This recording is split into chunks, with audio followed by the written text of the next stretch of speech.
Les réseaux sociaux ont joué sur la pipolisation des politiques dans la mesure où, d'une part, certains politiques se sont emparés des réseaux sociaux pour communiquer directement avec tout un chacun, enfin, suppose-t-il. Donc, on a affaire à une pipolisation qu'on peut qualifier de promotionnelle, où ils essayent de se mettre en avant, ce qui ne marche pas toujours, hein, parce que parfois ça se retourne contre eux, c'est le cas avec Nadine Morano par exemple.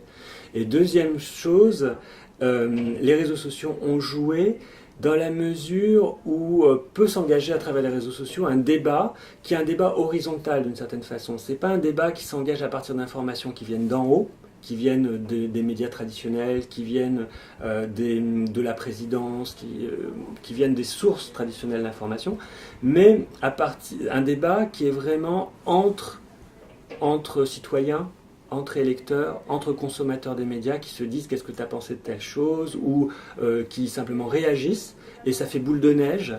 Et donc du coup, ça fait que cette actualité politique, les gens se l'approprient ou la créent eux-mêmes, parce que ça peut être une photo ou une vidéo tournée par un anonyme et qui est postée sur les réseaux sociaux, et du coup ça crée le buzz.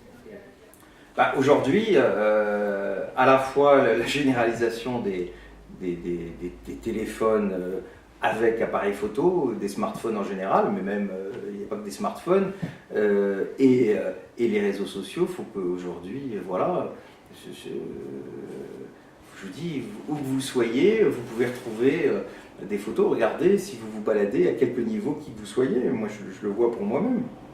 Je prends le métro, des fois je ne me rends pas compte, quelqu'un me prend en photo dans le métro, 10 minutes plus tard, je sors, si je regarde mon compte Twitter, je vois une photo de moi en train de lire, en train de je sais pas quoi, c'est dans des positions ridicules, parce qu'évidemment à un moment vous êtes... et c'est aujourd'hui, à mon avis, c'est quand même un problème. Voilà. Après, les choses sortaient avant les réseaux sociaux. Moi, je trouve simplement que les réseaux sociaux ont accéléré le rythme, parfois avec du coup des effets négatifs. C'est que quand on va trop vite, bah, il n'y a pas forcément de vérification, il n'y a pas forcément tous les éléments qui doivent exister dans une information. Le problème, c'est que nos concurrents aujourd'hui s'appellent Barack Obama, Mick Jagger, Johnny Hallyday. Ils s'auto-paparazzi, ils se font des selfies toute la journée. Ils te disent qu'ils ont mangé des carottes et un yaourt le matin. Donc c'est sûr que ça complique notre travail. Et puis après, il y a le filtre.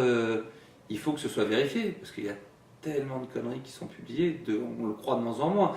D'où l'intérêt des sites internet de rédaction dites sérieuses, si on ne publie pas en exclusivité que Julie Gaillet est enceinte.